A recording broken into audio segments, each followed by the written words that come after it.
What's happening, everybody? So, what I'm going to start with is I'm going to be going over the reading journal entries from yesterday's video, and then we'll get into the new stuff. We'll get into new reading and a couple new reading journal entries too. All right. So, let's see.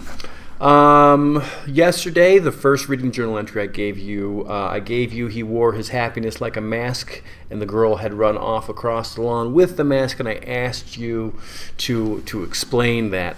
And I imagine what you did is probably you saw that what the author was going for was this happiness it's kind of an act.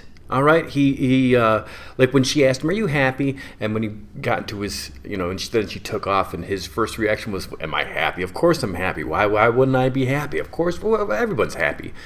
But it's almost like a reflex answer. Like when you're just like, let's say you're just walking around and someone says like, "Hey, how are you?" Your kind of reflex answer is like, "Good. How are you?"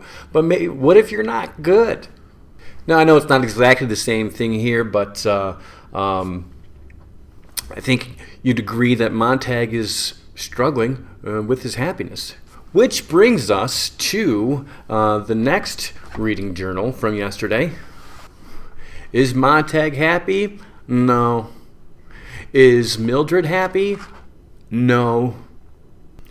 Happy people do not down a full bottle of sleeping pills.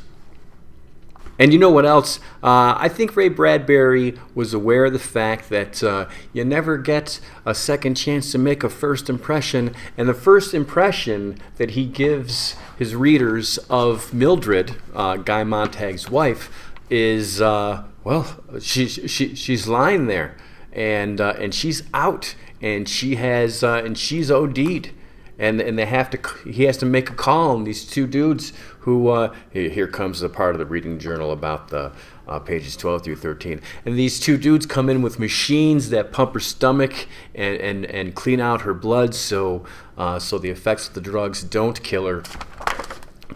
And that's a heck of a way to meet one of the primary characters of the novel. She doesn't even get any lines yet. She's just lying there with a empty bottle of pills nearby. That's rough.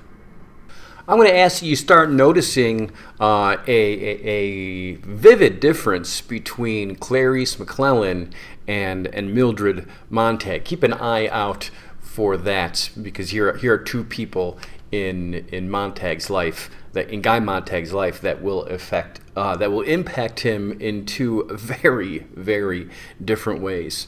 All right, well, let's get going with new stuff. We're going to jump in on page 14, and what's going on at this point is the two guys with the machines that pump out the stomach and filter the blood. They're gone, and he's finally just got a minute to kind of think about the events that have just happened, and that's a heck of a thing to come home to. So let's get into page 14. There are too many of us, he thought. There are billions of us, and that's too many. Nobody knows anyone. Strangers come and violate you. Strangers come and cut your heart out. Strangers come and take your blood. Good God, who were those men? I never saw them before in my life. Half an hour passed. The bloodstream in this woman was new. It seemed to have done a new thing to her. Her cheeks were very pink, and her lips were very fresh and full of color, and they looked very soft and relaxed. Someone else's blood there. If only someone else's flesh and brain and memory. If only they could have taken her mind along to the dry cleaners and emptied the pockets and steamed and cleansed it and reblocked it and brought it back in the morning. If only. He got up and put back the curtains and opened the windows wide to let the night air in. It was 2:00 in the morning. Was it only an hour ago, Clarice McClellan in the street, and him coming in the dark room and his foot kicking the little crystal bottle? Only an hour, but the world had melted down and sprung up in a new and colorless form. Laughter blew across the moon-colored lawn from the house of Clarice and her father and mother and the uncle, who smiled so quietly and so earnestly. Above all, their laughter was relaxed and hearty and not forced in any way. Coming from the house that was so brightly lit this late at night while all the other houses were kept to themselves in darkness. Montag heard the voices talking, giving, talking, weaving, reweaving their hypnotic web. Montag moved out through the French windows and crossed the lawn without even thinking of it. He stood outside the talking house in the shadows, thinking he might even tap on their door and whisper, "Let me come in. I won't say anything, I just want to listen. What is it you're saying?" But instead, he stood there, very cold, his face a mask of ice, listening to a man's voice, the uncle, moving along at an easy pace. "Well, after all, this is the age of the disposable tissue. Blow your nose on a person, wad them, flush them away, reach for another, blow, wad, flush. Everyone using everyone else's coattails. How are you supposed to root for the home team when you don't even have a program or know the names? For that matter, what color jerseys are they wearing as they trot out on the field?" Montag moved back to his own house, left the window wide, checked Mildred, tucked the covers around her carefully, and then lay down with the moonlight on his cheekbones and on the frowning ridges in his brow, with the moonlight distilled in each eye to form a silver cataract there. Okay, before I get to this next paragraph, here's what this next paragraph's all about. What's going on inside Montag right now is, it's a lot. It's a lot. You remember some of you talked about cognitive overload in your argumentative essays because of all the information being taken in. Well, look at Montag's evening. All right, he's when he was walking home from work, he got in a very deep conversation with someone, and then that got him thinking about happiness. And then he comes home and his wife has overdosed, and then two guys who seem more like plumbers than medical personnel. And hey, no offense to plumbers, there you do a very important job, but they did seem kind of cold, and they didn't have much of a bedside manner to them. And then now he goes outside to think, and what's going on in his head is just too much. It's just too much for him to process well. And that's what this next paragraph is supposed to do. It's supposed to give the reader a sense of what's going on in Montag's noggin. So let's check out that paragraph.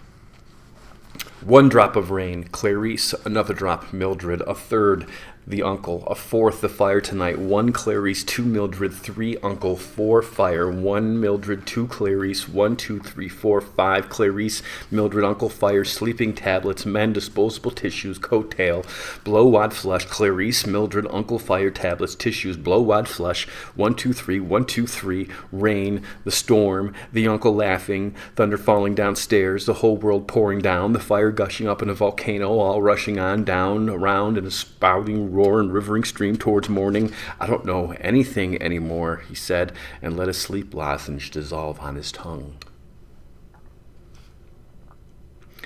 At 9 a.m, Mildred's bed was empty. Montag got up quickly, his heart pumping, and ran down the hall and stopped at the kitchen door. Toast popped out of the silver toaster, was seized by a spidery metal hand that drenched it with melted butter. Mildred watched the toast delivered to her plate. She had both ears plugged with electronic bees that were humming the hour away. She looked up suddenly, saw him, and nodded. "You all right?" he asked. She was an expert at lip reading from 10 years of apprenticeship at Seashell Ear Thimbles. She nodded again. She set the toaster clicking away at another piece of bread. Montag sat down. His wife said, "I don't know why I should be so hungry." I'm hungry. "Last night," he began. "Didn't sleep well. Feel terrible," she said. "God, I'm hungry. I can't figure it."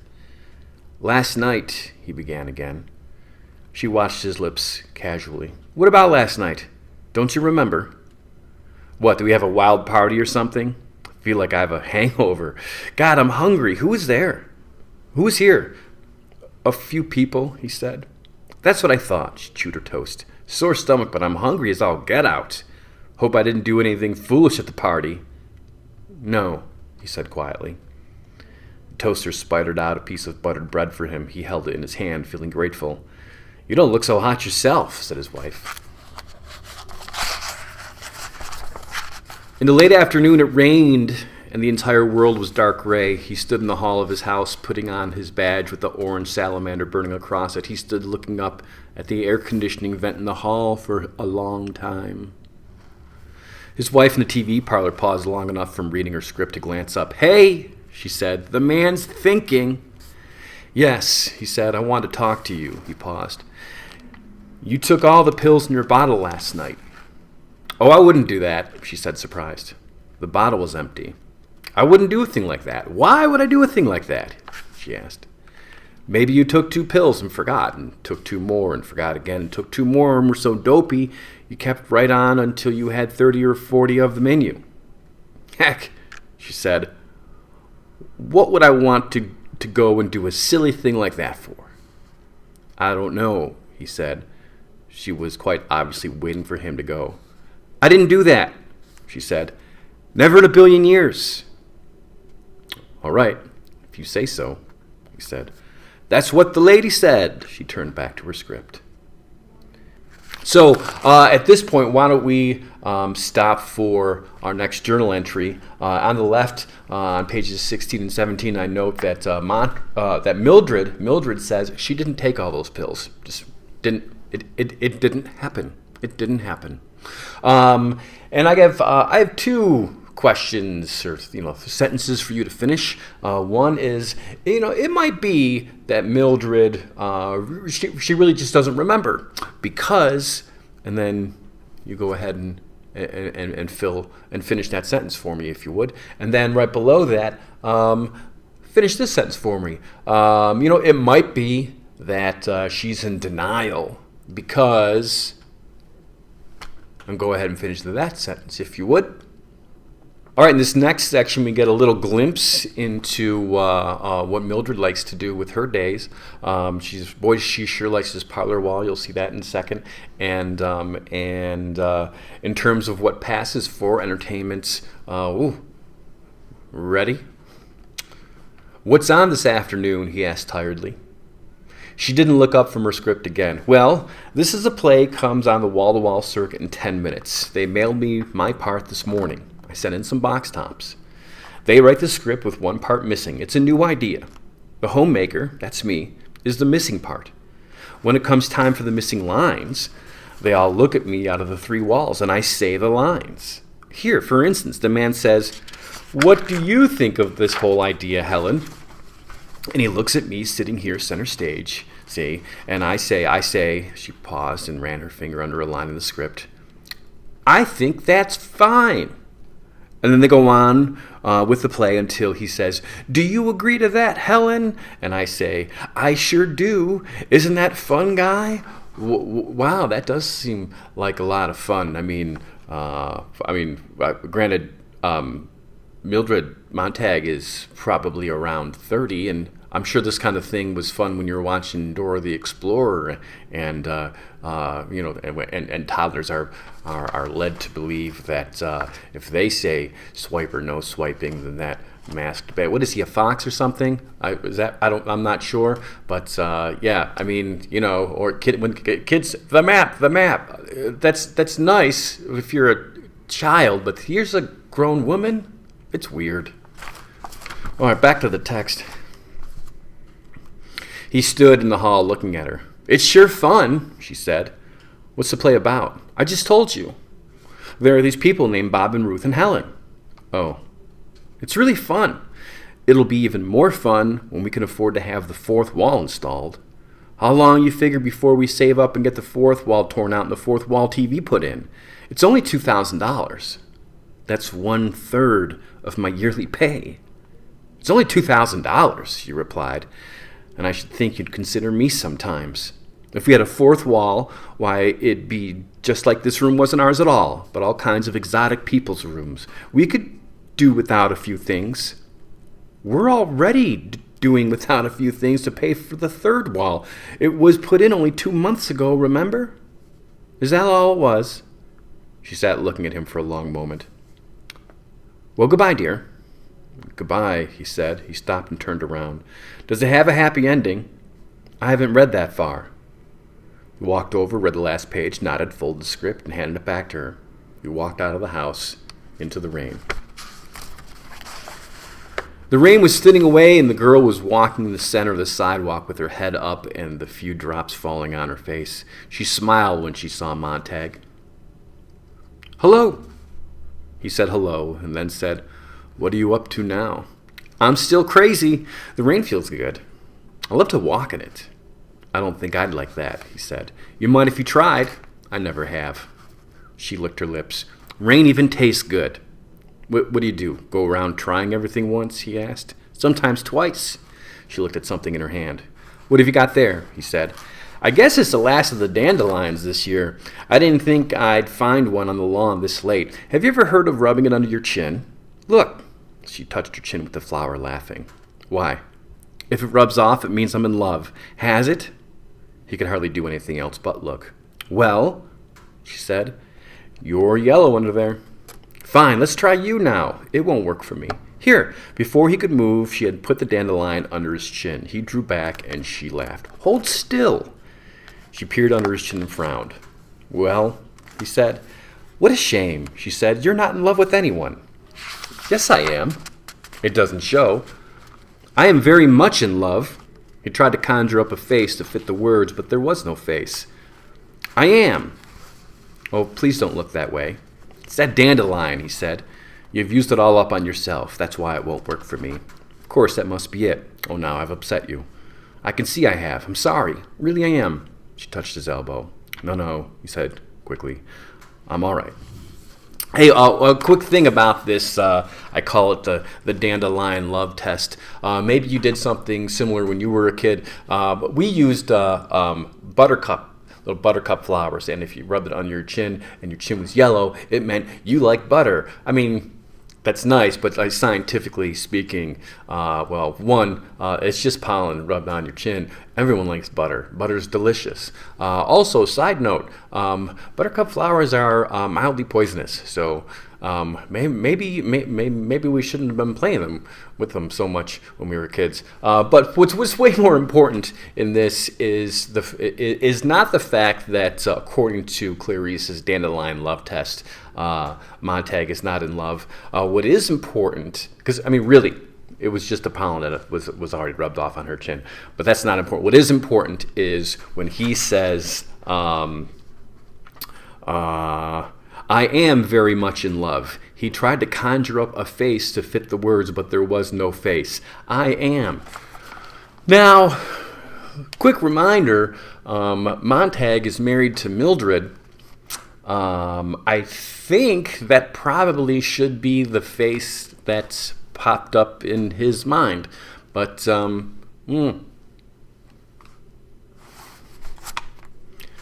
you can go ahead and read into that if you want. All right, let's get back to the text. "I've got to be going, so say you forgive me. I don't want you angry with me." "I'm not angry." "Upset?" "Yes." "I've got to go see my psychiatrist now. They make me go. I make up things to say. I don't know what he thinks of me. He says I'm a regular onion. I keep him busy peeling away the layers." "I'm inclined to believe you need a psychiatrist," said Montag.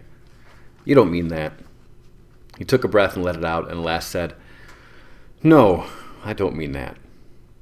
The psychiatrist wants to know why I go out and hike around the forest and watch the birds and collect butterflies. I'll show you my collection someday." "Good." "They want to know what I do with all my time. I tell them that sometimes I just sit and think, but I won't tell them what. I've got them running. And sometimes I tell them I like to put my head back like this and let the rain fall into my mouth. It tastes just like wine. Have you ever tried it?" "No, You have forgiven me, haven't you?" "Yes." He thought about it. "Yes, I have. God knows why. You're peculiar, you're aggravating, yet you're easy to forgive. You say you're 17. Well, next month. How odd, how strange. And my wife 30, and yet you seem so much older at times. I can't get over it. You're peculiar yourself, Mr. Montag. Sometimes I even forget you're a fireman. Now, may I make you angry again?" "Go ahead." "How did it start? How did you get into it? How did you pick your work, and how did you happen to think to take the job you have? You're not like the others. I've seen a few. I know. When I talk, you look at me. When I said something about the moon, you looked at the moon last night. The others would never do that. The others would walk off and leave me talking, or threaten me. No one has any time anymore for anyone else. You're one of the few who put up with me. That's why I think it's so strange you're a fireman. It just doesn't seem right for you somehow. He felt his body divide itself into a hotness and a coldness, a softness and a hardness, a trembling and a not trembling, the two halves grinding one upon the other. You know, it's almost like he's having some sort of internal conflict. I'm just saying. You'd better run on to your appointment, he said. She ran off and left him standing there in the rain. Only after a long time did he move. And then, very slowly, as he walked, he tilted his head back in the rain for just a few moments and opened his mouth. Now that's going to take us to the last reading journal for today. On the left, I note that on page 21, I grabbed a quote. He tilted his head back in the rain and opened his mouth. And I need you to take care of the two questions on the right. Who gave him this idea to be tasting rain? It's not very fireman of him. And probably the more important question to answer is, what does this action suggest? I suppose you could say that this is a symbolic action. Remember, we talked about when we were studying St. Lucy's, that's actions can be symbols, and this, I think, is a case of that. So tell me, what does this action of leaning his head back and opening his mouth and tasting the rain, what does that suggest? Okay, tomorrow we'll go over the reading journal entries that we just did, and we'll look forward into the next portion of the novel too. I think we'll be repeating this process for some time. All right. This video's getting long. I'm gonna go. You still got plenty of time to make sure you get all your reading journals done for this section too. All right. I'm gonna skedaddle. If you need me, you know where I work. Send those messages and chats or whatever it is you need. Hey, don't forget January 25th, last day to get stuff in for second quarter. I'm gonna skedaddle. Bye.